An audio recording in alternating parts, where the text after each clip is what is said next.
Good morning. What's happening, family? Welcome to the show. It is Michelle Bryant here, WNOV, 860 AM, 106.5 FM. You are listening to Say Something Real.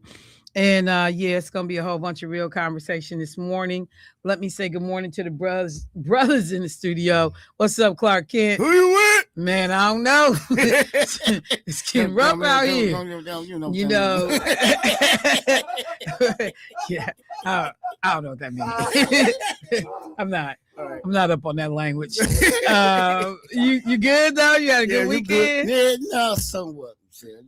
Clothes got stolen. Oh, that's right. I did get a phone call. Yeah. I got a phone call. I'm in a session. Hilarious. I'm in a business session and I get a phone call. Man. And Debo was like, Michelle. He could wait. Yeah, because I'm like, I see Debo calling on Saturday. So I'm like, something must be up. So I'm like, hey, what's going on? I answered it in the meeting. I'm like, hey, what's going on? He said, Clark Draws got stolen. I was like, what? And so I'm silly because I'm in a business meeting, but I want to hear the story. So now I'm leaning in and I'm whispering. I'm like, what happened? I'll call you back. And so finally he said, let me let Clark tell you. And I was like, no, I got to get off this phone. Because people looking at me like, are you serious right now? I'm like, it's an emergency, y'all. It's an emergency. So your clothes got stolen at the laundromat. Yeah, so my daughter, she been doing it for some years. She lived 2 blocks away over there off of North Avenue. Okay. Out of all today, she had 4 wash machine full of clothes. 4 wash machine full of clothes. Our clothes, her clothes, and her kids' clothes. Okay. So she go to pick up her son, come right back. By the time she get back, and she seen the lady walking with these, the big cart, and she said something about clothes. She said, they just clothes so she didn't think nothing of it. She walked in and she didn't see her clothes. And by the time she looked up, the lady and the dude was gone. And it was a guy that was in there. They say he seen the guy who was taking the clothes. They said he had a pistol and a clip on him. So he just didn't say nothing. So he just left it alone, which I'm glad he did. Because if anybody's ignorant enough to steal your clothes, they'll be ignorant enough to do something stupid. Yep. So, but this put the cake on it. Then come to find out, put the cake on. I think it was the icing on the cake. You put the cake on it. But yeah, because it's pissing me off now. I'm stealing that. I'm stealing that. Then put the cake on it. Yeah, but what happened? They had took somebody else's clothes earlier that day.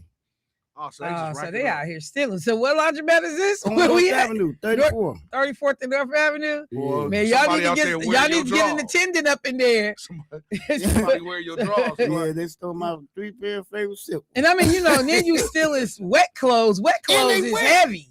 It's like you usually steal them after they came out the dryer because you can sift through and figure out, but the dryer clothes is lighter. Wet clothes is heavy. But it's still somebody else's drawers. But they ain't looking for the drawers. They looking for. I'm sure they put them on. They looking at. Why would you be sure of that? They probably was looking for what else was in there.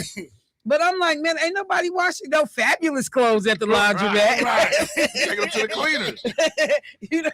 That's the thing I never understood. Yeah. Your fabulous clothes is not at the laundromat. Exactly.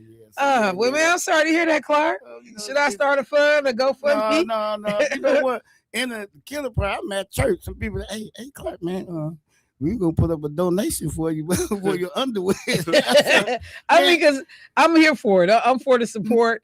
Debo. So if we got to do a GoFundMe, I am here for it. I'm here for it. I don't need it. Hellfire. I don't need Superman draws. Wait, don't he have X-ray vision? Right. Why are you drawing? He can look and see who got them all. They look like mine. Take them off. Well, Jermaine, I'm gonna assume you had a milder situation. I'll tell you one thing. I still got my draw. That's for sure. I still got my draws. As there are some little kids listening going, and what are draws now? Not really familiar with that.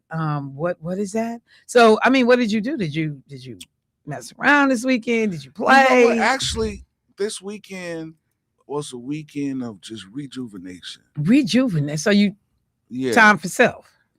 it was supposed to be, but I ended up doing a lot for other people. So Well, how was that rejuvenation? it was supposed to be. But you just said it was a weekend of Yeah, rejuvenation. it don't mean I did it, but that's what the weekend was. I didn't do it. Okay, You know, Shell. Mm, On top of spaghetti, all covered with cheese. okay. I All right. lost my poor meatball All right. when somebody sneezed. Mm. That's the word of the day. Always cover your mouth when you sneeze. Thank you, Jermaine. All Thank right. you. Thank you so much. Y'all see, I'm just trying to get by. I mean, bottom line, cover your mouth when I'm you sneeze. just trying to get through. And sometimes you just got to be quiet and let it happen. Let me say good morning to everybody that's checking in on Facebook and YouTube. What's happening, family? Let me get right into the obvious. There ain't no need to prolong it. No. Well, no, wait. Let me back up before I do the obvious. Jermaine asked me when I got in this morning. He said, "Hey, did you see the shooting that happened in downtown Milwaukee this weekend?" And I was like, "Nah, what happened?" Because for real, I don't be keeping up like that. I said, "What happened?" He said, his sister was in a car accident, and she was driving a Jag and got rear-ended, it seems like, and it got out of the car, and her and whoever the other drivers were exchanging words, and she was real upset, animated. I think the back window shield broke out of her vehicle or something because of the impact, and but she also jumped out with a firearm, and let's just say for all intents and purposes was a concealed carry owner, but had a firearm. And there was a lot of the N-word being thrown around, and what you do, why you do, you hit a Jag. It was a whole bunch of that. And at some point, and I'm not sure who shot her, but she was actually shot in the head, if I'm not mistaken. And I know that's a big graphic, and I apologize. I should have said that differently, given the time of morning it is, and it may be young listeners, so I apologize. But she was shot and killed. And when he first said it, and it's so crazy because I am participating in a gun safety summit on Saturday.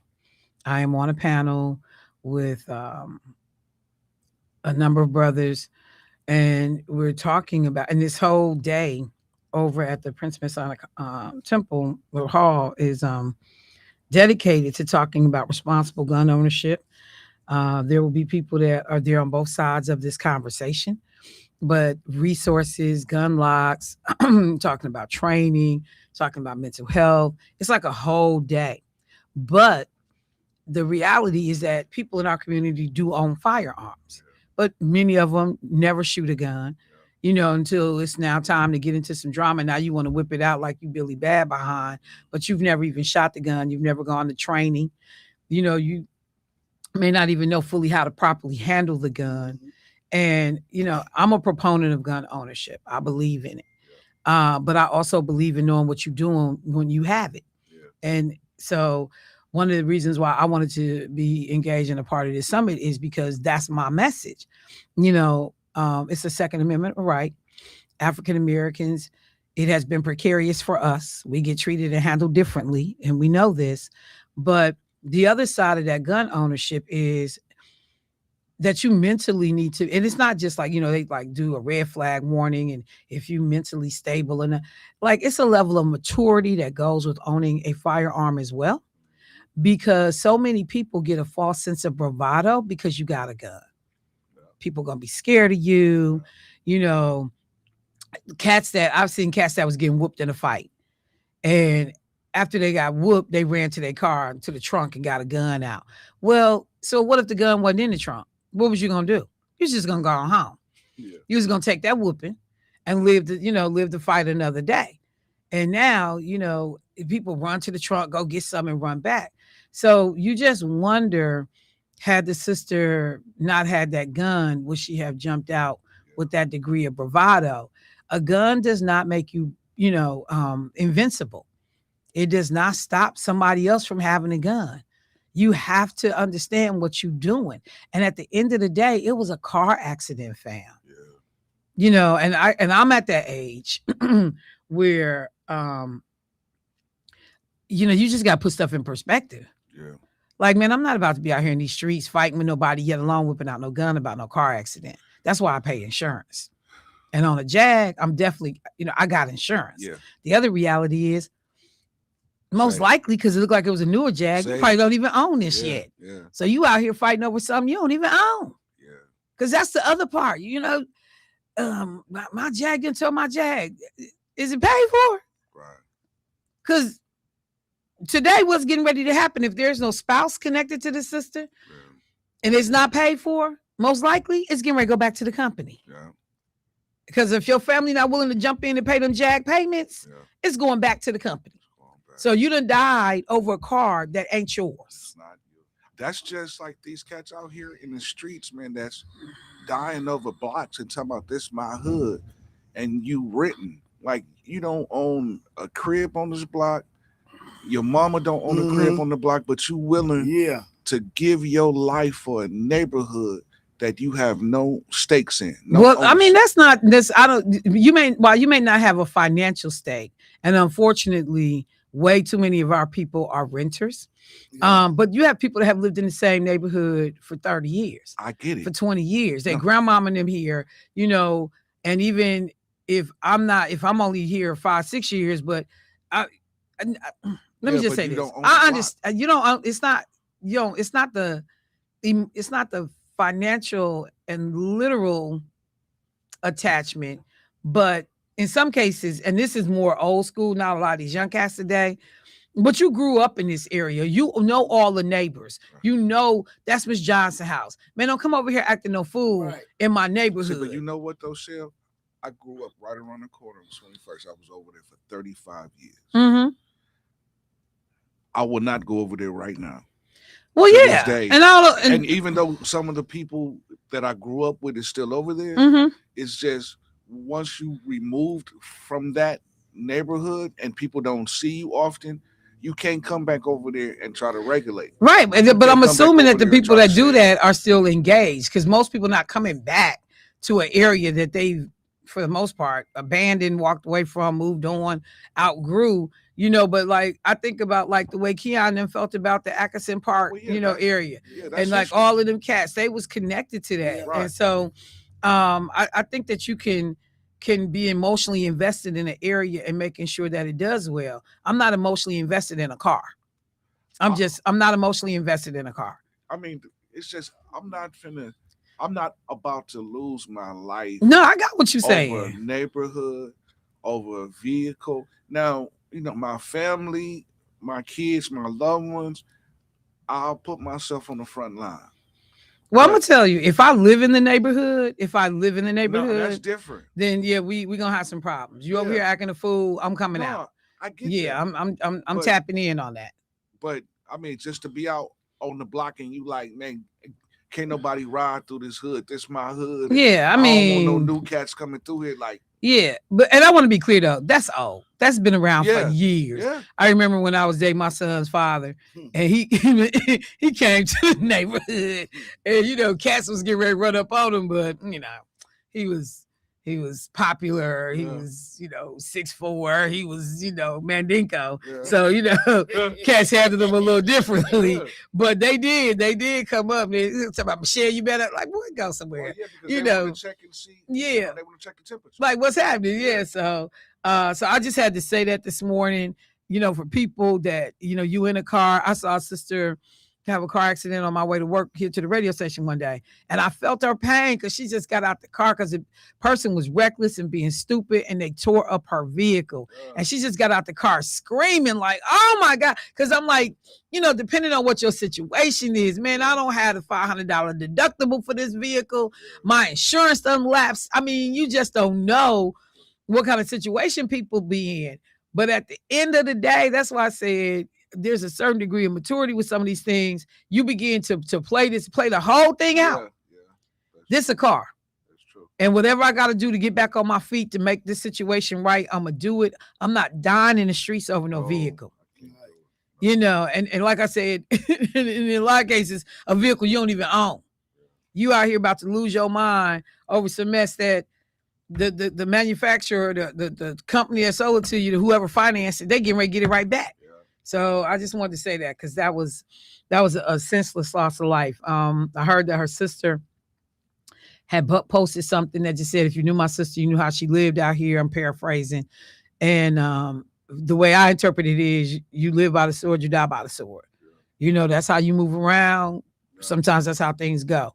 But to be conscientious and to be thoughtful and be smart, it's a car. You know, I had plenty days. I'm like, I had a car get tore up 3 months after I bought it off the showroom floor. What you gonna do? It's a car. All right, so I gotta get ready to go to a break, but the obvious stuff.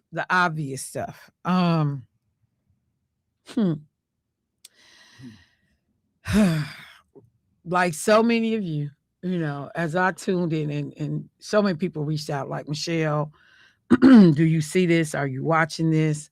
And yes, I was looking, like many of you, as we were getting announcements that the United States and Israel had teamed up to go after Iran.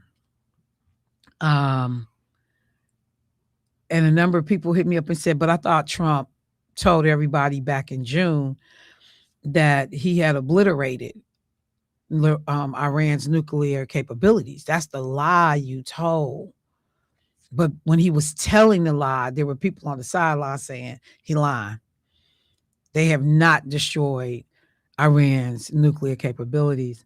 So now when you come back and you say, you know, we had to do it because they were preparing for, you know, a strike against America. And this was a preemptive strike because they were getting capabilities that could reach American soil. Well, which one is it? Because you telling me all it took is 6 months to rebuild.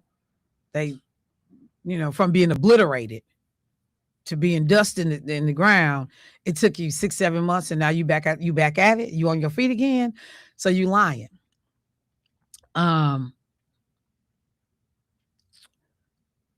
The other thing, before I go to break about this, and it's going to be a lot of pieces to pull together, but the other thing is that Barack Obama had a deal.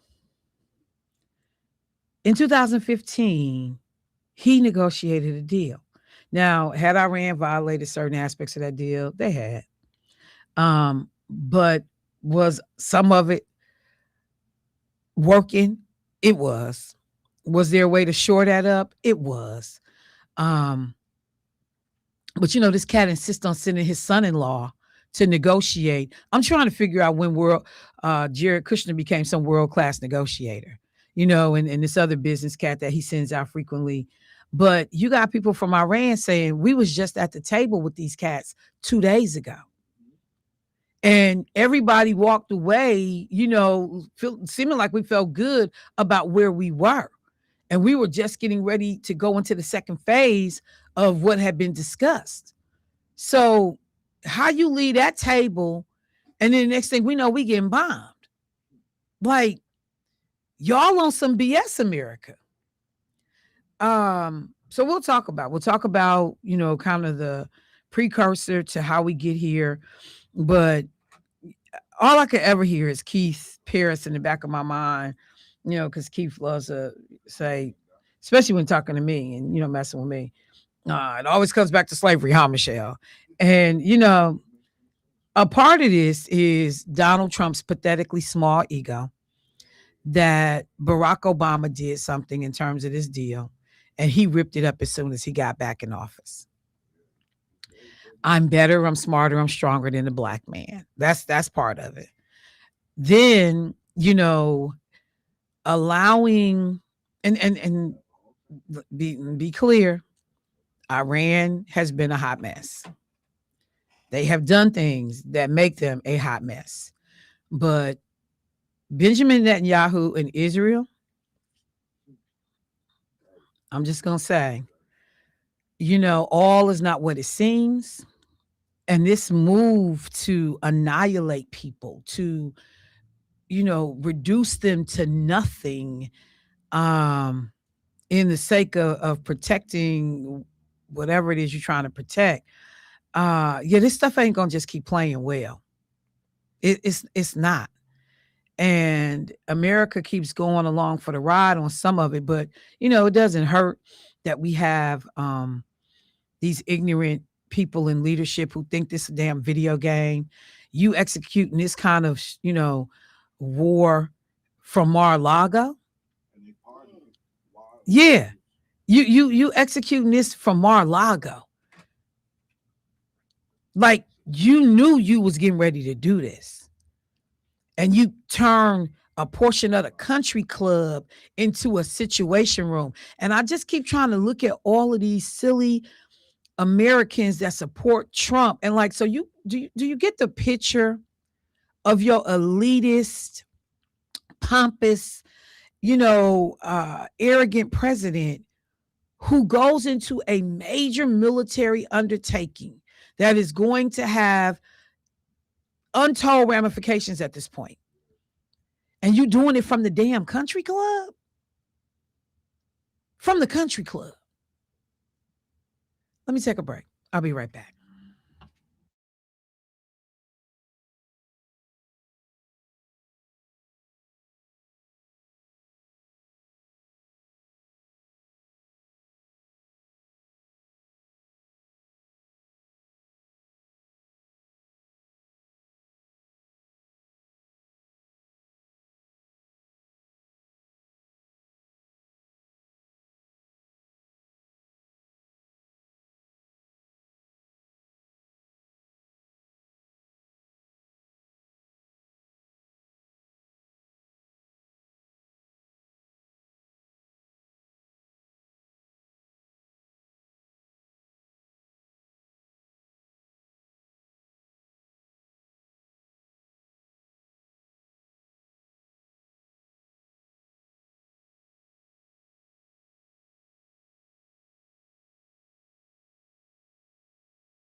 Hang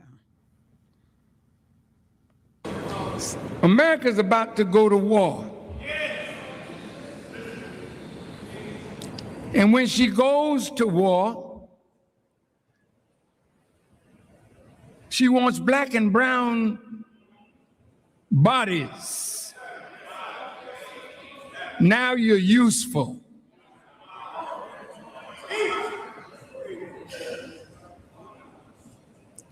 They don't give a doggone about how black lives matter until they want to use black lives to accomplish their wicked ends.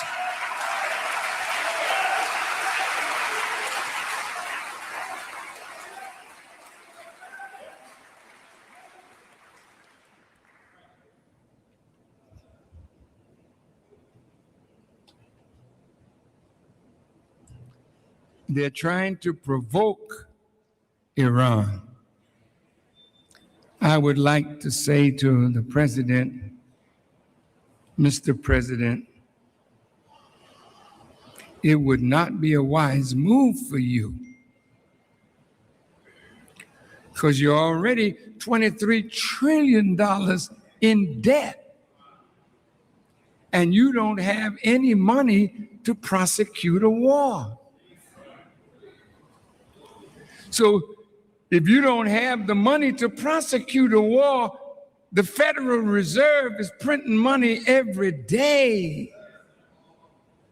So you will have to come to the Federal Reserve to borrow money that you don't have to prosecute a war in a time when any little thing could cause the dollar to fall and the stocks to fall. So I wanted to take a second because I'm actually going to do a compilation of all of the different times that Minister Louis Farrakhan has talked about the U.S. going to war with Iran. And he's put it in terms of resources, oil. He's put it in terms of sovereignty, a country being able to dictate and decide how they gonna move, how they gonna govern. He put it in terms of, nuclear arms. And you can like or dislike Minister Farrakhan, whatever is your preference is your thing. But there have been people that have been talking about this for years. And somebody texted me, they said, I remember when Eric Vaughn, former talk show host who has passed away, but Eric Vaughn used to say, well, why can't other countries have a nuclear program? And, people would say, well, they're too irresponsible to have it. It's almost the same argument that a lot of white folks make about black people owning guns. The Second Amendment applies to them, not to us, because we too irresponsible to have a gun. And, so we can control and dominate you if you don't have the same thing we have. See, when we both standing in the street on a standoff, then people they gotta act differently. They gotta talk differently. They gotta respect differently. They gotta move differently. But when I got all the big guns and the big toys and I can keep you from getting them, then I can go in Russia and take part of Ukraine, like I'm picking out a new shirt out of somebody else's closet. I can come in and steal land, take whatever. When I was in South Africa and our tour guide was walking us through the history of how South Africa ends up being taken over by white folks in the way that they do, and the apartheid system is created, I just kept asking, like, how does this happen?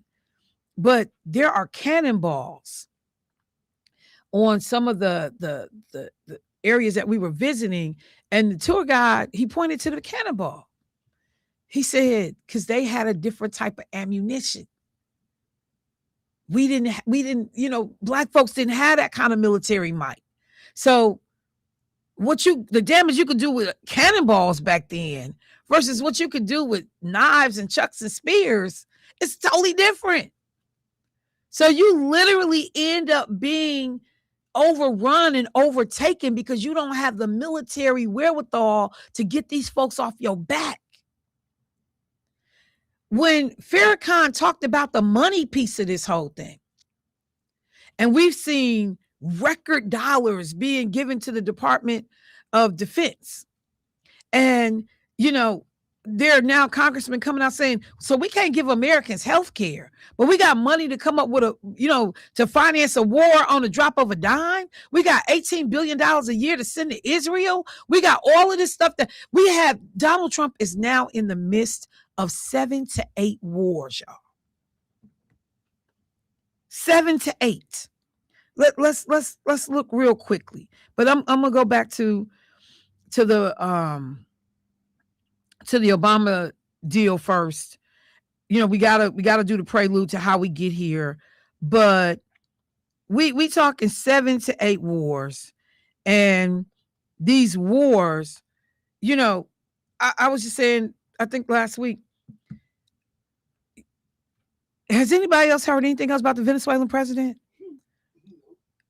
We got a whole president of a country and his wife in an American jail. And it's like, next, nobody's even talking about it. The Trump administration decides we're going to do regime change, and then look, to the Iranian people and be like, have at it. Go do what you want to. This is your chance. Stand up. Take what you want. And it's like the Iranian people is like, is you a fool?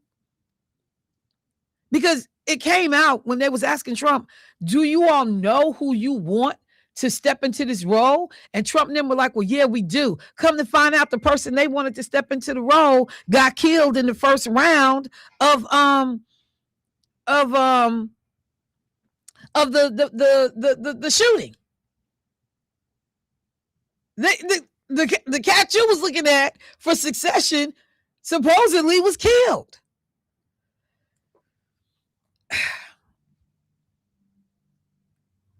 So, just real quick. Barack Obama in 2015, they negotiated with Iran to limit the nuclear program in exchange for lifting economic sanctions that were in place. Required Iran to reduce the centrifuges, limit uranium enrichment, and accept rigorous IAEA inspections. They saw it as a diplomatic triumph, but there were critics who said it provided too much, leeway for these people. So the specific restrictions that Obama and them had negotiated: Iran reduced its enriched uranium stockpile by 98%, limit uranium enrichment to just under 4% for 15 years. The deal aimed to increase the, quote, breakout time, the time needed to produce enough fissile materials for one bomb, from a few months to at least 1 year. The IAEA was granted unprecedented long-term monitoring of their nuclear facilities, including key supply chains and, if needed, military sites. They put sanctions, relief in place to say, okay, so if you comply, Iran, we gonna take our foot off your neck in some of these areas that you've been sanctioned. International sanctions related to the nuclear program were lifted, allowing Iran access to billions in frozen assets. So, Trump in 2018, he withdrew from the deal, saying it was flawed and failed to address Iran's missile program, their regional behavior, and he went back to the heavy-handed approach, my way or the highway. Iran responded to the withdrawal by accelerating its uranium enrichment beyond the limits that Obama and them had negotiated, including 60% purity and restricted inspector access. So think about this. 2015, Obama and his team are able to get some kind of conversation going, some basic things, agreed to. And yes, it could have been stronger, but you continue to negotiate. Trump rips up the deal, pisses people off, and they're like, you know what? We got you. We got you, bro. Yeah, we told Obama, we told the black dude that y'all could send people in and inspectors. Y'all ain't sending nobody up in here. You ain't sending nobody in here.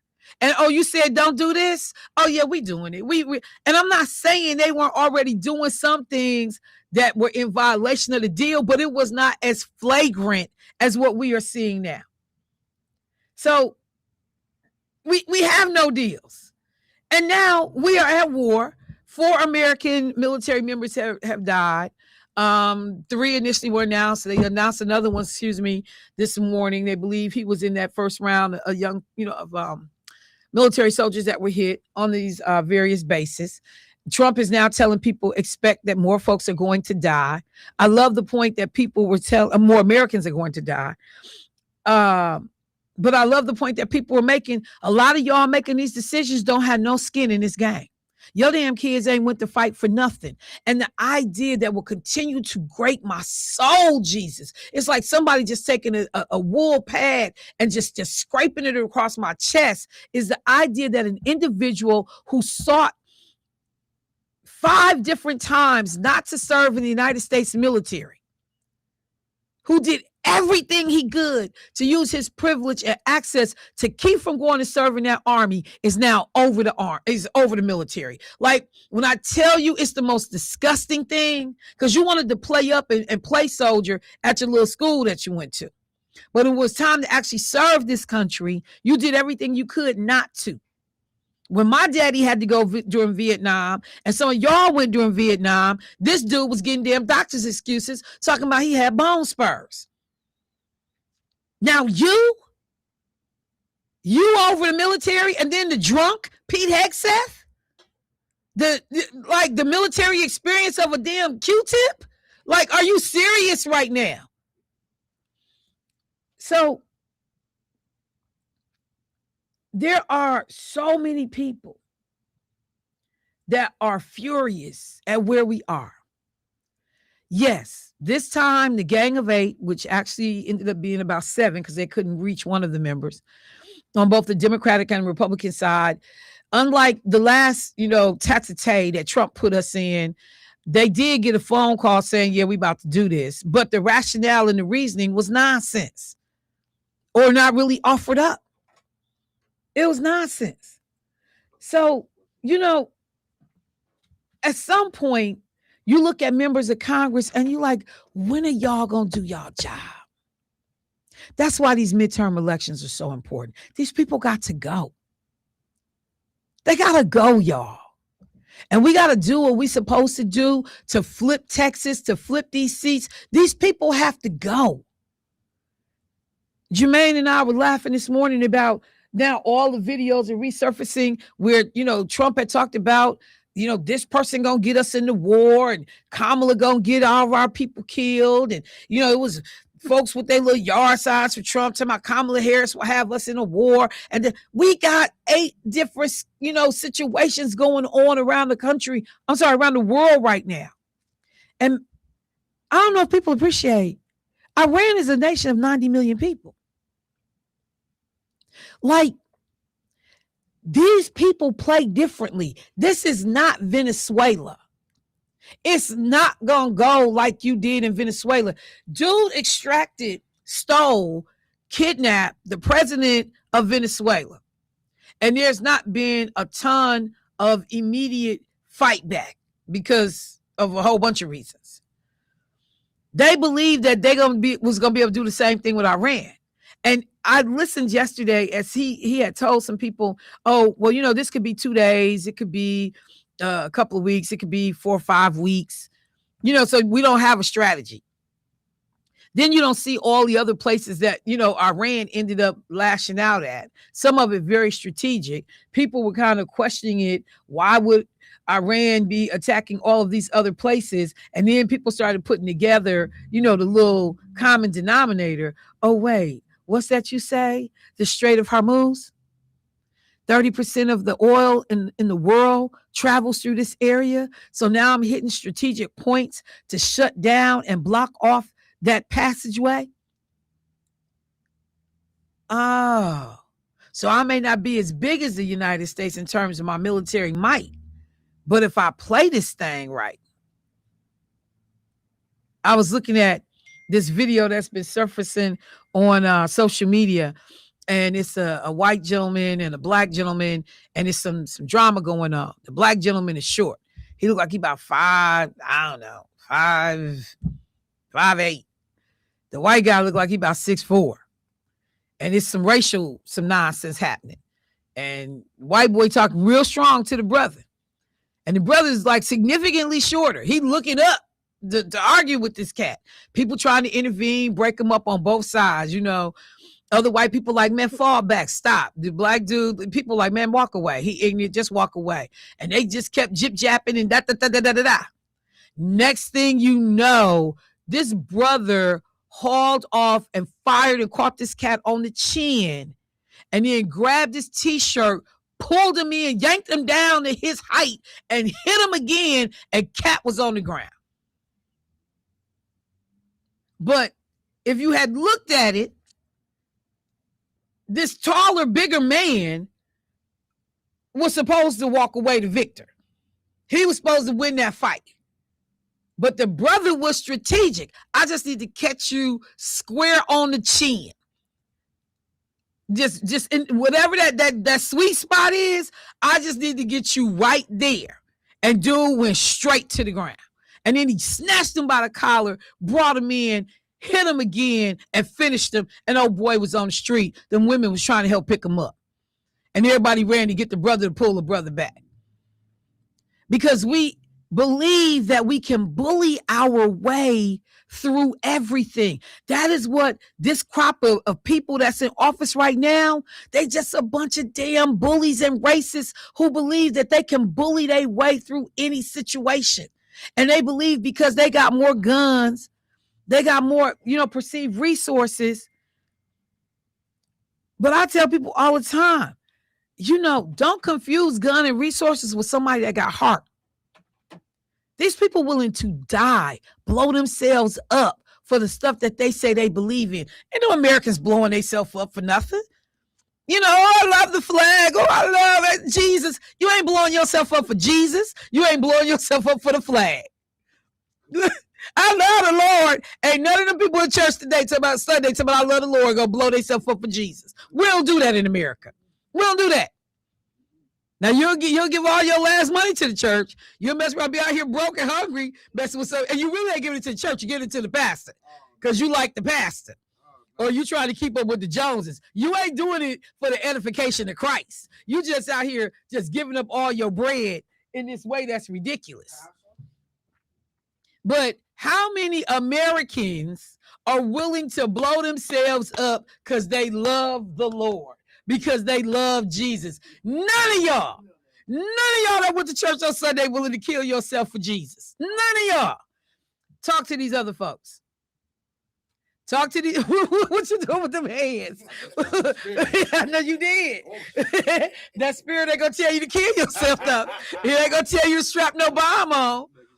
But some of these other folks in what they believe, because you didn't just kill the leader of a country. This man is also a cleric and a spiritual. And again, however raggedy the Ayatollah is or was, however raggedy, and all of the horrific things that have happened, it's just like we say about Trump, it's still people that ride with him. Half of this country voted for Donald Trump. That's like 75 million people that that voted for Donald Trump. So, we underestimate what the response is going to be. I'm going to break down the Strait of Hormuz because I got to be honest, until they really start talking about it, it wasn't clicking for me. Why you hitting all these other different targets? My whole thing is, well, if we getting jumped, everybody getting jumped. I didn't get it. And then as more commentators and pundits started coming into play, because they were even saying to the broader media, y'all don't understand what's happening. That's why it pay to have people that's learned at the table and in the room and who got historical context and reference.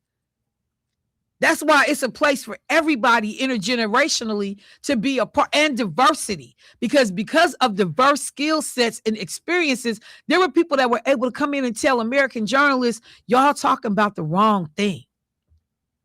These aren't just random attacks. These aren't just hateful, spiteful responses. These people are being strategic in the places that they are hitting because they know what those places mean to America assets. You want to say something, Jay? Yeah, I was thinking, do you think that all of this is really to you know keep us from talking about these files and Donald Trump, molesting kids and all of this information and these files but that they hid, all this other stuff? Do you think that this is weapons of mass distraction?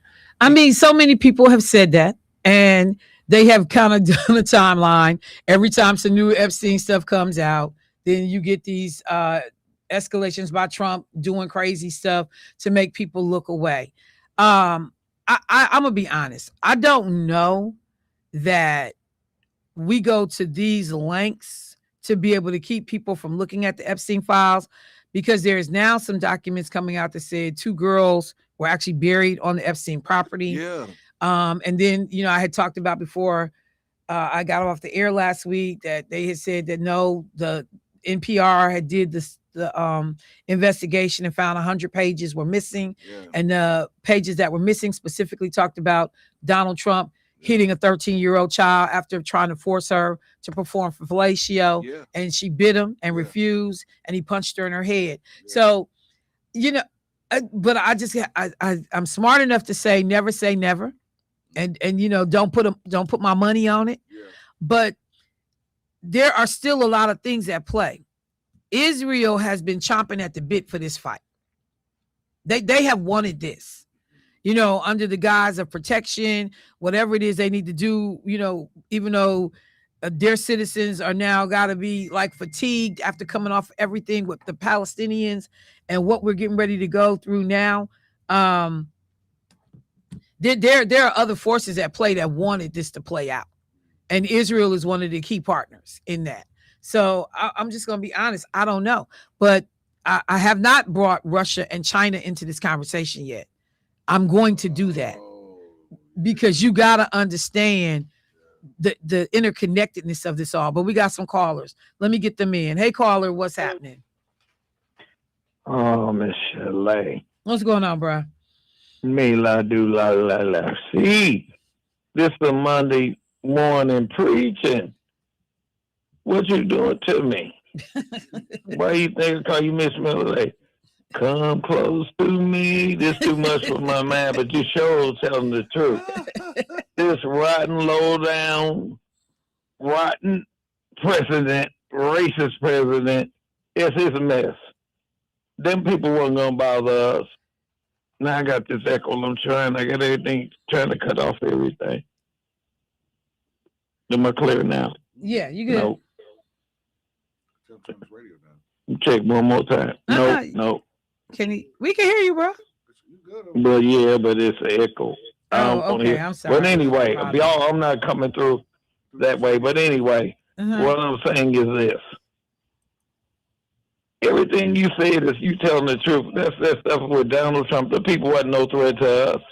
And now you look in Austin, Texas last night. Who the first person they got showing that shot up, killed 2 people, and shot 14 others leaving a bar Saturday night?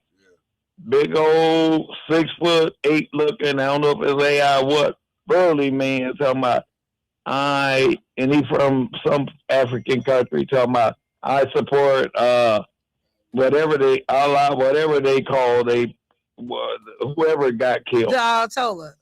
Yeah. Right, Ayatollah. Is that the still Ayatollah community they were talking about way back in the Bush days? Yeah. Yep. It had to be. Yep. That's true. Yep, for a decade. But still, I mean, who do he think he fooling? Look, innocent people, black, white, rich, whatever, be conscious wherever you go. Let people know where you're going to be, because now you're going to have all these little Unabombers and stuff around, all these little surrogates. They said we're going to, and there's a lot of them here. And the first thing they show is a black man down there with a rifle. Police killed him, but he done shot 2 people and injured 14 others. Like in the day, after the bar closed, you had that crowd standing in front of the bar and everybody associated whatever's going down or where's the next after set going to be. But anyway, he shot to a crowd and killed them people. Now, be prepared wherever you go. You got doctor's appointment, whatever. Let your relatives know where you're going to be at. Because, hey, it's going to be American people going to pay for that truck. Like you just said, he wouldn't bust an egg on Easter. Mm-hmm. But he talked all that big talk, and we ain't got no Secret Service around us. So, all I got to say is, all I said, warning to the community, and I feel like Public Enemy said, mother, him and John Wayne, because Donald Trump ain't about nothing to me. All right, and I want to speak my mind, do the FCC rules. Y'all know what I want to really say. I got you. We hear all right, y'all have a good day. Thank you, bro. Appreciate it. I'm coming to that caller, but so just so folks know, the brother was from Senegal who committed the shooting in Texas. He had on a sweatshirt that said "Property of Allah," and they got the photo of him now out. And people underestimate, like when Trump was talking about they went into Nigeria, boots on the ground, trying to, we gonna deal with the people that's killing Christians. And I'm like, do you know how many people are Muslim in this world? And you think that this is some crusade and war on Christians, and that this doesn't happen, extremism doesn't happen on both sides of the aisle, because there's some Christians that would love to annihilate Muslims. Like, these are age-old, centuries-old arguments, wars, and debates. But yes, will there be fallout on American soil? There will be. This is a time to be conscientious about where you moving, how you moving, what you doing. Because for just as many Iranians who might have celebrated the Ayatollah being killed, and 4 or 5 of the top military people right up under him, when you looked at the organizational flow chart, it's going to be some who were in allegiance to him that are not cheering and not excited that he has been killed, and will be looking for retribution of some sort. But the other thing, since we mentioned Senegal, I want people to continue to pay attention, because I'm going to say it now, and I pray to God that I'm wrong. But Burkina Faso, do y'all know who that is? In West Africa, the brother that's real strong in the way he comes and presents himself, and there is no kowtowing. They consider him controversial. They're gonna be doing some regime change on that African brother too, because they are laying the foundation and have laid the foundation. We can do whatever we want around the world. We can do whatever we want, particularly to these black and brown countries. Now, don't nobody come to U.S. and tell U.S. how to run nothing. We don't tell y'all how to run nothing over here, but we can go everywhere else in the world and tell people how to run stuff. And it's not that some of these things are not wrong, but it's still a way to do stuff. Donald Trump believes, you can just bully people and do whatever you want to. And then there's this quote.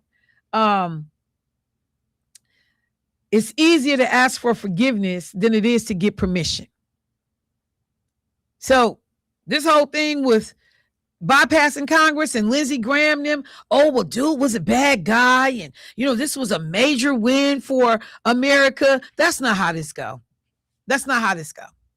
That is not how this goes. Let me go to the phone line. Hey, caller, what's happening? Hey, how you doing, Michelle? I'm good, bro. How you doing this morning? I'm doing pretty good.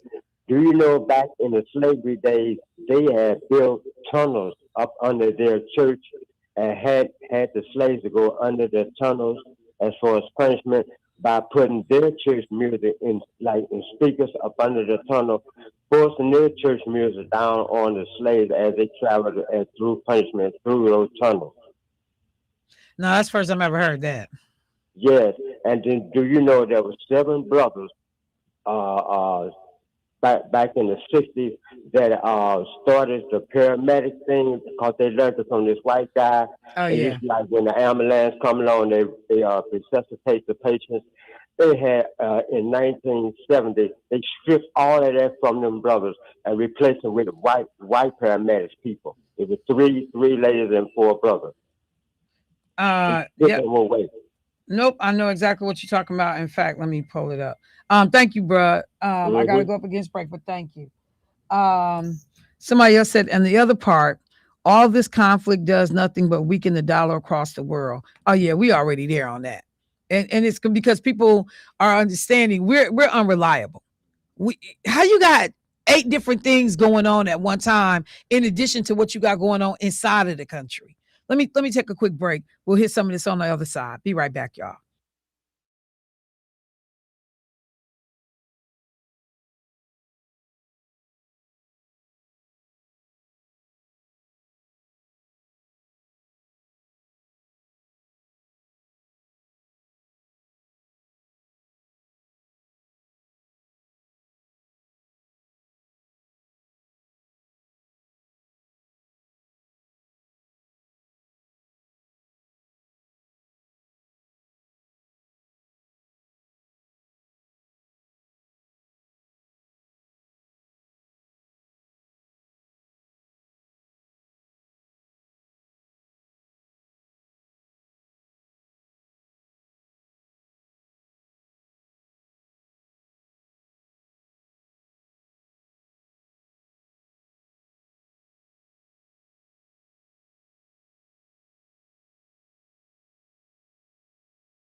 Family, I know I got callers. Let me work this in real quick and then callers, here I come.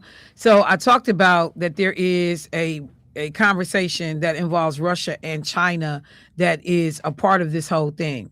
The strikes on Iranian infrastructure, particularly in the port of Bandar Abbas, threatened to collapse the international north-south transport corridor and the Belt and Road Initiative. Now, Michelle, what are you talking about? Just understand this. This is what Russia and China rely upon to bypass Western control, U.S. control, maritime routes. Maritime is the water. It's the way we move. And so when sanctions happen, when you got people, chasing down oil tankers like in Venezuela, saying you're not taking this oil here, we confiscating it. There is another route that has, been used through Iran and that relationship with China and Russia to get around what the Western world is trying to do. Moscow and Beijing have transitioned from diplomatic allies to what they call technological anchors by providing Iran with advanced S-400 air defenses, Su-35 fighters, navigation systems to navigate Western stealth and jamming capabilities. If Russia and China fail to move beyond the technology transfers to active deterrence, they risk a credibility deficit that could signal the failure of this multipolar world order and alienate potentials in the global south. I said a mouthful. What I need people to understand is that Russia and China are at the table on this whole thing. And whatever happens with Iran, it directly impacts Russia and China. They have both come out and said that they did not agree with the U.S. strikes and Israeli strikes in the way that this was done on Iran. So the other thing, I would be out of order if I did not mention, the total is now up to 108 children that were killed by the strikes. And I believe those were the strikes that were led by Israel, because one of the first targets that they hit was a school. With all the technology that we have today, how in the hell did you blow up a school? And that reckless attitude about life, which is what we saw in the Palestinian situation, that's the thing that grates me, because it's a way to fight. We have all kinds of codes of conduct in relationship to wars that have been agreed upon by people all over the world that are part of these agreements. But how do you kill 108 girls at school that day? Even the day and the timing of the strike, Saturday in Iran is the equivalent of our Monday. Their work week begins on Saturday. So people, and the attack happens during the day. So people are up, going about business and doing work and going to school. How do you hit a school? The first casualties, they started lining them body bags up, and you could see all of these people howling and screaming. One of the first targets is an elementary school. How does that happen today, given everything technologically that we can do? So I just wanted to be able to say that, again, Russia sitting on the sidelines, Beijing, they sitting on the sidelines, China, like all of this was unprovoked. This is unprovoked aggression. We got grave concerns. I'm telling you right now, we getting ready to see people step up in ways we had not anticipated. As Amazon was announcing that they cloud stuff was out this morning, and they was telling people to use other servers, we've already seen cyber attacks happen in this country. And what looks like the testing of the ability to have cyber impact. So we can shut down cell service. We can shut down banking systems. We can shut down the way you engage in terms of the internet and have access to different, company data. We can do that. This man opened it's a way, people tell you all the time, and I'm coming to the phone line. It's some people you get into it with and you like, you know what? I'm getting ready to clock this cat because they talk crazy and blah, blah, blah. And it's other people you mess with. You know them. And you like, you know what? Yeah, I can't just do a direct front on assault on this person because see, they crazy. And you understood when you was fighting them, you wasn't just fighting Jermaine, you fighting all Jermaine brothers and sisters. And then the first cousins. And then potentially even the block. Yeah. So it's people I'm getting ready to fight. I don't even know who these people necessarily are, but they know me. They know me. And then to have somebody so immature at the helm of this hall, oh, they killed some Americans, we're going to retaliate. Well, what the hell you think happened in war? You sound like a whole idiot. We're going to retaliate because you killed American soldiers. Y'all just killed 103 children. America, your hands is in that. You killed 103 children out the gate. Let me go to the phone line. Hey, caller, what's happening? Hello? Michelle. Hey. Michelle, they need to bring this idiot in. Dude is a dummy. He don't know what he's doing. His channel don't know what they doing. If this lady get on and say, we're not putting boots on the ground, so it's no war. You idiot. You done shot missiles over there. That's war. And the people that got hit, our American soldiers, they got hit after y'all hit them. Right. These are idiots. And this cyber stuff, y'all, I mean, this is no joke. I can't imagine Americans being out without their cell phones and only one part of it works. And that's just making a call. You have to go back to analog. Man, they need to rein this nut. This is a pure idiot. And let me tell you, Michelle, look up Lakewood, New Jersey. Okay. I just say this because I get tired of individuals stating black people, American black people, are the main people that's on welfare or get SNAP or ABT, EBT. I mean, please just punch that. New Jersey, Lakewood, New Jersey. These people out here got 5 to 12 kids. They done took over this town. The White House got something to do with it too. These, I don't want to say their names because they get so offended so fast. But just look that town up. Y'all have a great day. All right, a great day. All right, I got you. So it looks like this is a predominantly Jewish community. Orthodox Jewish population in Lakewood, New Jersey, estimated between 60,000 and 90,000. This is several years old.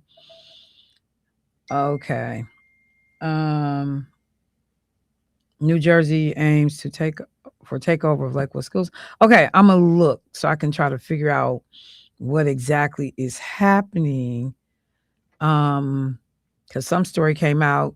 New Jersey aims for takeover of Lakewood schools. What is happening there? Okay, I gotta read it. Okay, I have to read it so I can fully understand everything that's going on, because just this right now, it's not anything clearly jumping out other than this is a predominantly Jewish community. And it seems like some of the MAGA folks are up there raising saying, but let me, when I get time, I'll go through and I'll read it. You know what? Speaking of that, let me play this real quick. And this has nothing to do, well, on some level, what we're talking about, but let me see if I can find this clip real quick, where Oh, can I play this real quick? I just got to play this. And it's in there. And I'm just telling you right now, it made me think of it when the guy told me to go. But listen to this. Hang on. Restoring Columbus Day, which I believe is a more appropriate holiday honoring our American heritage. I move to approve the amendment to the personnel policy and holiday schedule. Second. A motion in multiple seconds. Further discussion? I do have one comment on it. Oh, sorry. Juneteenth celebrates the actual end of slavery in the United States. And the abolition of slavery, I believe, is one of the crowning achievements of Western civilization and is certainly worthy of celebration. On the flip side, North America, as we know it, in the United States entirely would not exist if it were not for the expeditions of Christopher Columbus and other European explorers, which are also worth celebrating. So I don't know if you would consider doing an every other year type of thing, but I think both are very relevant to our history and worth celebrating. I don't want to change the holiday schedule up. I think that's a lot of complexity. My own view is that Juneteenth is something that nobody had heard of until 5 years ago and was pushed for political purposes. And so I'm not in favor of having that in. Removing Juneteenth from the list of city holidays and restoring Columbus Day, which I believe. So I didn't want the morning to get away from me and not let y'all hear this silly Common Council discussion about Juneteenth.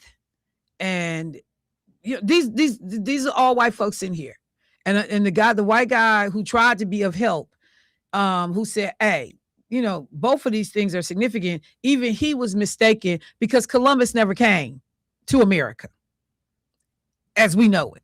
He never came to the United States. When they talked about Columbus sailed Ocean Blue 1492, he never made it here. That was one of the reasons why people could argue for not having a Columbus Day, because while he might have been instrumental in discovering some stuff, he didn't discover America. He never made it to our shores. Like, what are you talking about? He reached the Bahamas on October 12th, 1492. That little limerick we all say, he was in the Bahamas, believing he had found a new route to Asia. This man was goofy. He didn't know where he was going. And yet we have a whole holiday to commemorate this dude who literally was in the Bahamas, and they acting like he discovered America. He didn't. But Juneteenth, which happens on American soil, slavery happens on American soil, and you got this silly white man sitting in Idaho talking about nobody had heard of Juneteenth until 5 years ago, because y'all believe that the whole world revolves around y'all. And if it's not in your sphere of understanding, conversation, then it's not relevant. And the fact that nobody on that panel was educated enough to even be able to say, you sound crazy right now. If you was late to the party, does that mean that the party wasn't happening? Because everybody else drinking and having a good time, the music is up, the neighbors done complained to the police 3 or 4 times, the party is jumping. But you get there late and you tell everybody, yeah, the party started at 12 a.m. No, the party started at 7. You was late to the party. And so even the guy that was trying to be an ally to say, well, dang, could you at least alternate the days back and forth? The years back and forth, you know, so that we can celebrate this one time. He looking for a compromise. Even he wasn't skilled and adept and armed enough to be able to have the conversation. That's why people, when James Brown said, I don't need you to get nothing for me, just open the door and I can get it for myself. That's that concept about what it means when we not in the room to help educate people. And all of us can't do it because all of us don't know the history and have not bothered to learn it. But it's some of us, they couldn't have had that conversation and not caught an education. Now, they might have still voted the way they did, but no, idiot, you will not be sitting at a microphone talking about Juneteenth only been around for 5 years. In fact, Milwaukee has celebrated Juneteenth Only after Texas, we're the longest serving Juneteenth celebration in the nation. Thank you, Margaret Henderson, who goes to Atlanta and sees a celebration down there and comes back and says, we need to be doing this in Milwaukee. But then ours outlast others that have come and gone, come back, went away, came back. We're number 2 behind Galveston, Texas, where everything originally jumped off when the last enslaved people found out that they was free. But people live in this bubble that if it does not, involve me and mine, it's not important. Is there somebody on the phone? Let me go to the phone line. Hey, caller, what's happening? Good morning, Michelle. I want to say, number one, you spitting facts this morning, and I always enjoy your show. I wanted, however, to comment on the previous topic about this aggression of war that we're seeing. And I think it's so disheartening for this administration to continue to do things like this. They don't take accountability. They quickly blame the previous administration. And I think it's just so disheartening to see this play out. I blame those officials on Capitol Hill who continue to allow this man to carry on this way. They need to vote to impeach and remove him and the vice president, because really we have no confidence in them. And I'm just appalled by what we're seeing in our modern history. It's so sad. No, thank you, bro. And I absolutely appreciate your comments. Couldn't agree more. Because if people were doing their job and acting as a check and balance, because they have the power of the purse strings. Somebody got to pay for all of this stuff that back to Louis Farrakhan's point, somebody has to pay for all of this. And Congress has the ability to rein this in and control it. But they've abdicated their duties and just let Trump do whatever he wants to. So you're absolutely right. But that's why I say those midterms are so critical and so important, because we can change who's running things too. Thank you. That's right. And all these folks that got out and voted for this man, you are part of the problem. All right. Thank you, bro. I appreciate it. Yeah, I saw Robbie Fulton got at Tory Lowe on social media. So if I read it right, Tory Lowe must have said like, yeah, I voted for Donald Trump and I supported him and he was gonna do this. And Robbie Fulton, I love me some Robbie. Robbie posted like, yeah, remember this? Remember this, Tory? I was like, oh, let me see the little tit-to-tay. But yeah, and like I said, I don't know what Tory's politics is. I know what it seemed like sometimes. But yeah, if I'm not mistaken, he had posted something like, yeah, he had voted for Donald Trump or something like that. So I just like, ooh, and ooh. I gotta take a break, but I had said I was gonna explain the Strait of Hormuz. When I come back, I cannot not mention that, because it is also critical understanding what is happening right now when it looks like some of these are just random attacks and Iran is lashing out at everybody. I'm gonna blow y'all up. My neighbors, I'm blowing y'all up. Y'all didn't help me, I'm blowing y'all. Some of this is extremely strategic. I'll talk about it on the other side. Be right back.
All right, family, welcome back to the show. So I mentioned this Strait of Hormuz, which I had to learn about, like many of you, but is located in the Gulf between Oman and Iran.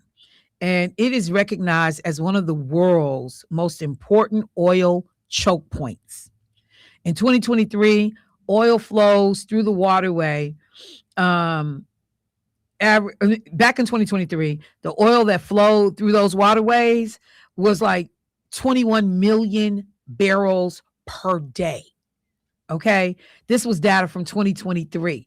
That's about 20% of the global petroleum liquids that we use for consumption. Folks are saying now that number is almost closer to 30% of all global seaborne oil trade goes through the Strait of Hormuz.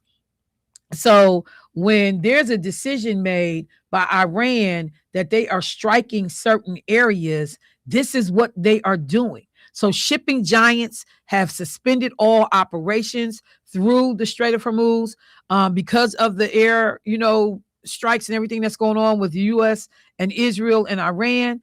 And people are backing up like, nope.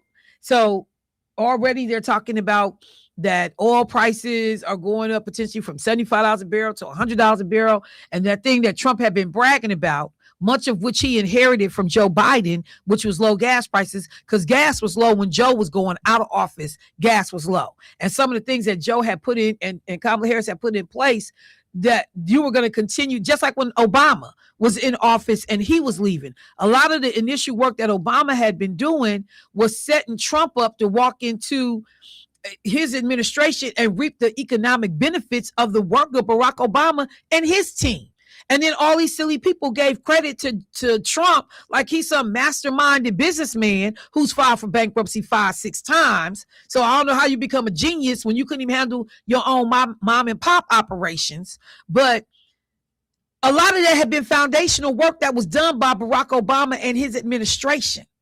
So again, Trump been riding high off, gas prices low, but a lot of it had been already put into play. But now let's get ready to see what's getting ready to happen with these gas prices. These folks are not going to be shipping oil through there. So you're going to be working with what you have. And when I say that the companies, and I'm looking at more and more of them that are announcing like, nope, we sitting this out, we waiting, we not getting caught up, we not moving these oil tankers. So they were saying even if oil tankers are only temporarily blocked from the Strait of Hormuz, it can ratchet up global energy prices, raise shipping costs, and create significant supply delays. So even if it's only a temporary blockage, not, long term, 5-6 months. What did Trump say? We could be doing this 4 or 5 weeks. You still will begin to see this at the pump. Somebody texted me this morning and they said, because I hadn't mentioned this piece yet, but they said, good morning. Strikes also were made on UAE airports, including Dubai. They have a niece that is stranded there right now. We have friends that are over there right now. In fact, ironically, when this was first jumping off, there was a bunch of reporting coming out of Dubai. And I watch ABC on a streaming service because it's this one brother that I'm a huge fan of that's an anchor on their streaming service. So I was watching him because I like his spin on stuff. And I'm listening, and they go to Dubai, and all of the reporters they bringing up are brothers, black men, but they Americans. And I'm like, it's a whole bunch of brothers over here reporting. And then we thought about all of the brothers and sisters that's over there teaching English as a second language. And some of them, Keisha was talking to some of her friends. They was like trying to figure out if they was going to try to get out of there. If they, if it was just safer, just to, shelter in place, just kind of wait and see. So yes, to the caller who's listening and sent me that text message, my heart goes out to you. It's a lot of us having these conversations because we have family members in impacted areas. Let me go to the phone line. Hey, caller, what's happening? All the brothers and sisters that's over there. Hello? Hello? Yes. Hey, good morning. How you doing, Michelle? I'm good. How you doing this morning? I'm good. I just wanted to offer perspective again on what you've been sharing this morning. And again, always thank you for the work you do and keeping the people informed. Go ahead. I'm listening, bro. Good to hear from you, Aziz. You as well.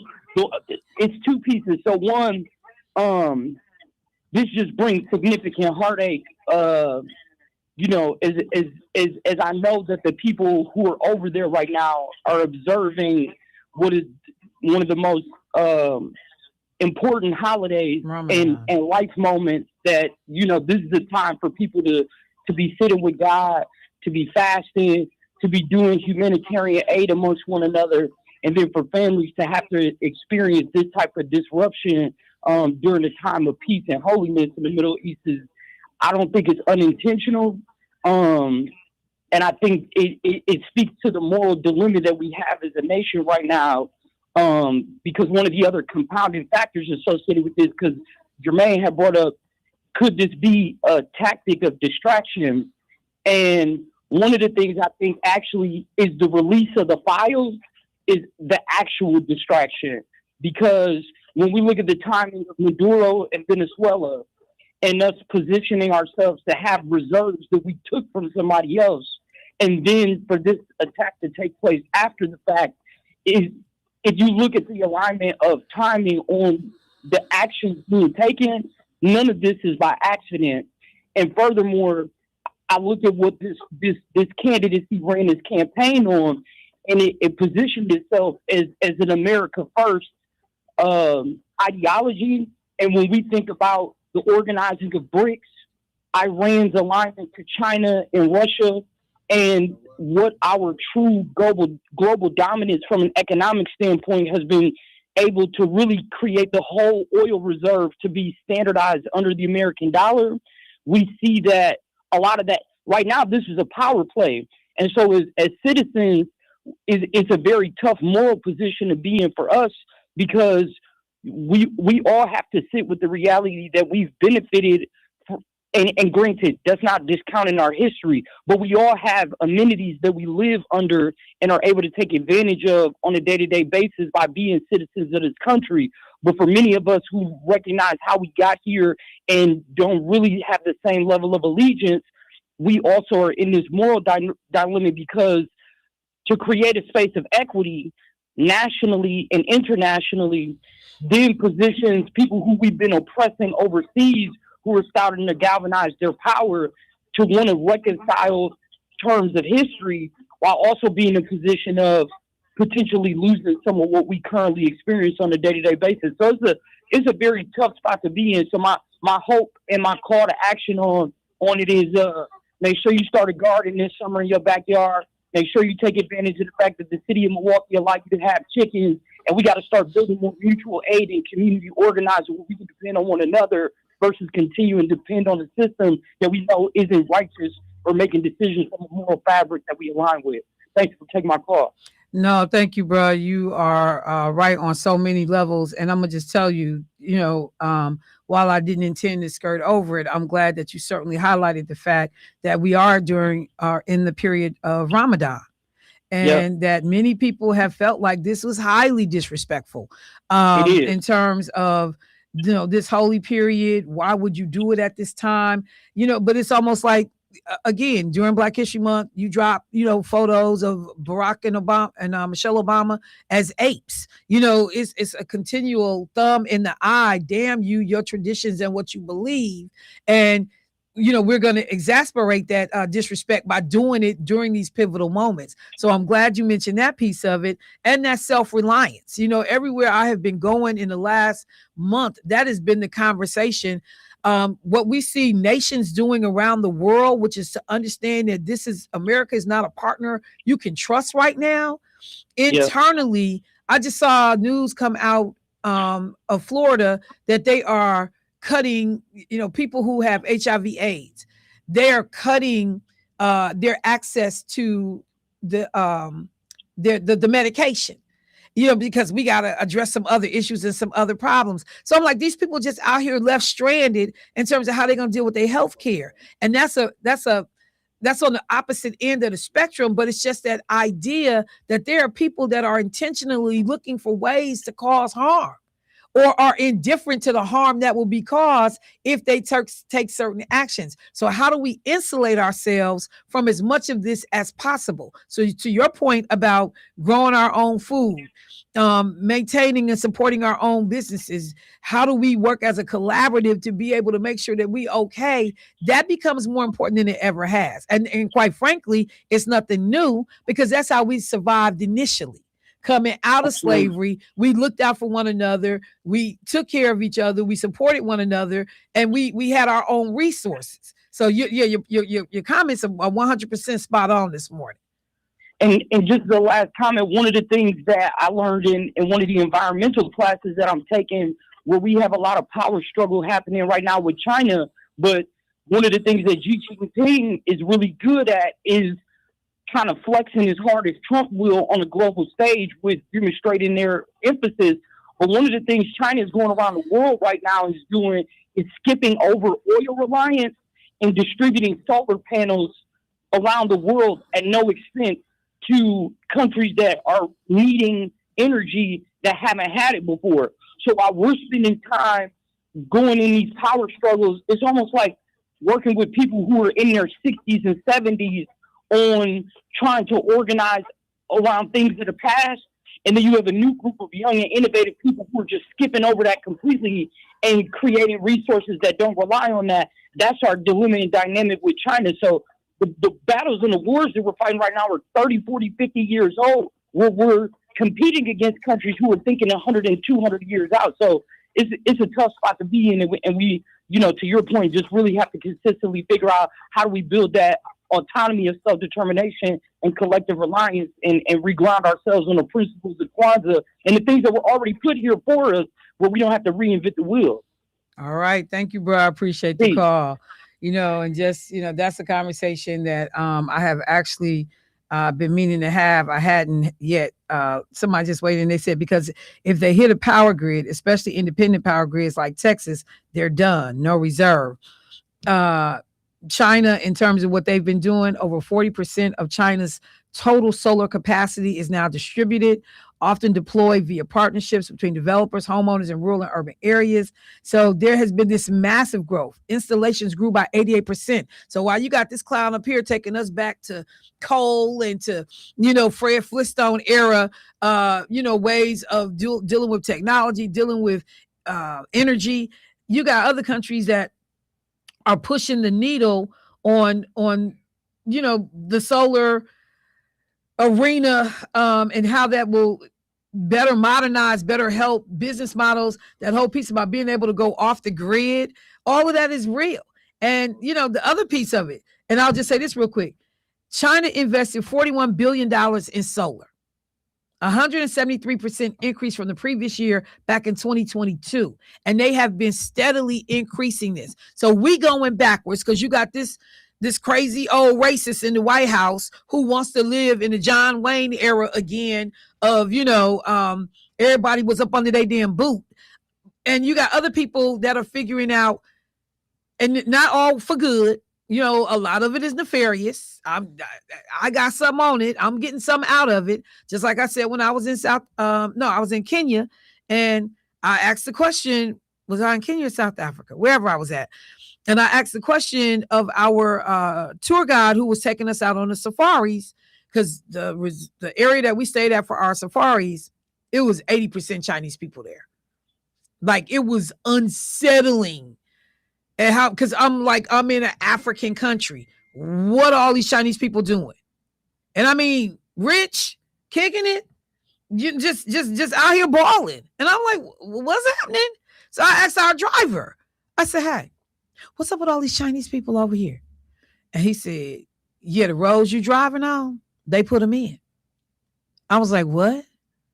They are building up our infrastructure. So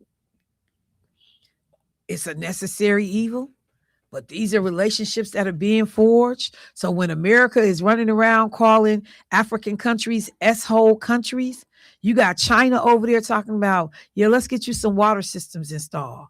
Let's get you some real roads and highways, to be able to move this heavy equipment and stuff back and forward, because we're going to start trying to help develop some of this area over here. Why? They're not doing it because they like black people. They're not doing it because it's philanthropic and I want to help. It's an ulterior motive. But the black folks I was interacting with in Kenya was like, but you know, we haven't had the roads before. So we deal with it. And we go into it eyes wide open. But we dealing with it. Let me go. Is that a phone call? Let me go to the phone line. Hey, caller, what's happening? Hey, how you doing? I'm hanging. How you doing today? I'm doing all right. I know a gentleman called in and he was talking about New Jersey. See, what's going on is they're wearing down the welfare system because they're having 7 to 14 kids. Who and is? the men don't work. Who are? The Jews. The Jews. Because they're the new minority. And it's always been about the skin color and hair. Okay, because if you're black, get that. But the problem is we really don't have a voice because we always had the master recipe and the master sauce. But we always wanted to belong instead of getting along. And then when people say it, people get hush about it. So it's not us wearing down the welfare system. It ain't never been us. And the first person on welfare was a white woman. It wasn't black. Because when they built the projects and all that stuff, that was for the white people after the Great Depression. So we just need to go on and see it, and we need to go on and rebuild it. So that's what's going on. And the same here in Milwaukee. The welfare system ain't being worn down by us. That's them other people. And with the school system, everybody messing up the money like they got a drug addict problem and trying to support a habit. But you know how it is. They're going to rape our bank account and molest the inner city by raising their property taxes. And nobody's going to talk about it. But we have a chance to have a voice because I feel like Lena Taylor should have been a mayor or been a governor. But for some reason, some of our black people like to turn to niggas and get personal. But then the white person to do it, and they'll believe them and stand behind them, and that person the whole time is getting ready to rape your bank account. So that's why we in the predicament we in. Because when it comes to money, don't nobody know nothing. It's always I can't. But then when it comes to other people, it's I can. So we're going to continue to have our bank accounts raped, and our taxes going to be molested. So people don't need to cry. And then they still going to go back and ask you for something. You know how some of our people do, Michelle. Am I wrong on that? They can't get your vote, but they're going to call you for some advice. No, advice, work. I got a problem. I need you to. The number of people who did not support, who ended up having to call when they got in trouble, it never fails. It never fails. Lakeisha's still getting calls every day like she's still in office. It never fails. Yep. So you're absolutely right, bro. Absolutely right. Day, thank you. I appreciate you. All right, look, y'all. So trying to keep. Am I done with the callers? One more. Let me get them in. Hey, caller, what's happening? Good morning, Miss. Good morning. I'm just going to say what? You know, Trump didn't come up with this all by himself. And everybody's just sitting there saying, hang on, you got us on speaker? Okay, let me check it out. Okay. Why is he playing this now? You know how Trump is. If you don't agree with him, he's going to go do it. He's going to go do an alternative move on you, like war. Okay. Do we know what he was offering to Iran? The reason why they didn't want to sit to the table? Was it the same thing that he did to Gaza, giving Putin what he wanted? So we don't know the ingredients in this. And Congress, do your job. Whether you let him have the power to do something, make him come to you and talk to you, and not willy-nilly do what he wants to do. And then the next thing for our mayor, we were not in on the fire department whole planning of saving money. And then at the last minute, when everything is said and done, they're going to come up and throw out Milwaukee in the plane in the name changes. And then the mayor of, is it Wauwatosa, whichever one is that's not. What's the big deal? The big deal is put my name on your deed. Okay? Right. Now, I hope the mayor get up off of his butt and stop letting people disrespect us because we're black. We think over here. Use your head. It makes a difference. Because later on down the road, financially, some kind of way, we're going to be on the hook for paying something. They don't just use your name for nothing. It's a strategy to it. And I'm telling you, they said they had thousands of hours of training for these soldiers, but yet you have friendly fire. All right. It's not thousands of hours of anything. Stop letting them tell us what they want us to hear. And by the way, the biggest welfare recipients are your big corporations. Thank you and have a great day. Yes, ma'am. Thank you. And so for folks that were wondering when the caller was talking about the fire department, like, wait, what's going on? Why are we talking about the fire department? So Alderman Peter Burgellis put out a press release on February 26th. And he talked about that there is a merger between the Wauwatosa and the West Allis communities to improve service delivery for their fire response. But they are calling it Milwaukee Metro Fire. Okay. The city of Milwaukee is not part of this department. Milwaukee is not funding it, governing it, staffing it, or overseeing it, yet its name is being used as the brand for it. Peter Burgellis, Alderman Burgellis, calls this stolen credibility. When residents call 911, they deserve clarity about who is responding and who is accountable, he says. A name that implies Milwaukee's involvement where none exists blurs responsibility and undermines public trust. If this merger stands on its merits, it should stand on its own name. I am 100% with Peter Burgellis, Alderman Burgellis, on this. Help me, because any other time, Wauwatosa and West Allis run from anything connected to Milwaukee. You don't want to be connected to us. You don't want the branding that comes with us. You don't want none of the negative, none of the nothing. You real strong and real clear. We're Wauwatosa, we're West Allis. So why the hell are you calling yourself Milwaukee Metro Fire? No, call yourself something else. And I'm wondering if the city can sue these two entities for using the name because it's too close to our name. Milwaukee Fire Department, Milwaukee Metro Fire. It's too close. But now you want to be connected to Milwaukee? Burgellis is right because of what that implies. And yes, these two cities are a part of Milwaukee County. I get that. So say Milwaukee County Milwaukee County Fire. I don't care what you say. But Milwaukee Metro Fire, you think city of Milwaukee right away. Why? Why are you trying to latch on to the name now? Because it serves a purpose. So I'm with Burgellis. But you know what? I got to just raise this real quick before I get out of here. Because this came up in the conversation I was in, and now I'm just talking. I have not done my due diligence and my homework yet. But it was an interesting question. So remember the tit-to-tay with Alderman Chambers and Jocasta Zamparia, Alderwoman Jocasta Zamaripa. And supposedly it was about Chambers being upset that Zamparipa had included some provision about masks in her legislation, and he wasn't giving credit. Him along with Peter Burgellis were not giving credit. And I'm telling you, but people come up and tell you, it's amazing.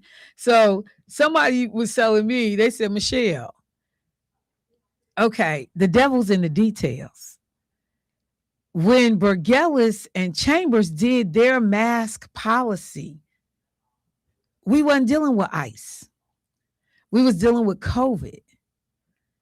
And so what people, and multiple people came up to me and said this over the course of this weekend while I was out, that Chambers was doing a mask because business owners didn't want Black kids being able to come into their stores with masks on their face. So him and Burgellis was talking about, when you could wear these masks and blah, blah, blah. It didn't have anything to do with ICE, which is what Zamparipa is talking about. So why am I giving you credit for something that you intended to help the business owners and stop Black folks from wearing masks in their stores versus Zamparipa, who's talking about ICE agents interacting with U.S. citizens, and these people don't know who they are and therefore have a difficult time holding people accountable when stuff go off the rails. Now, I don't know this to be accurate. So I am going to do my research this week and figure out when Chambers and Burgelis introduced a mask ordinance. And the reason and the rationale behind that. And if one had anything to do with the other. Because I'm going to tell you, now I'm going to be salty if what I was told was correct. That Burgelis and Chambers mask didn't have nothing to do with ICE. This had to do with business owners not wanting black folks to be able to, these kids be able to wear these masks coming off COVID, because remember, everybody's wearing masks.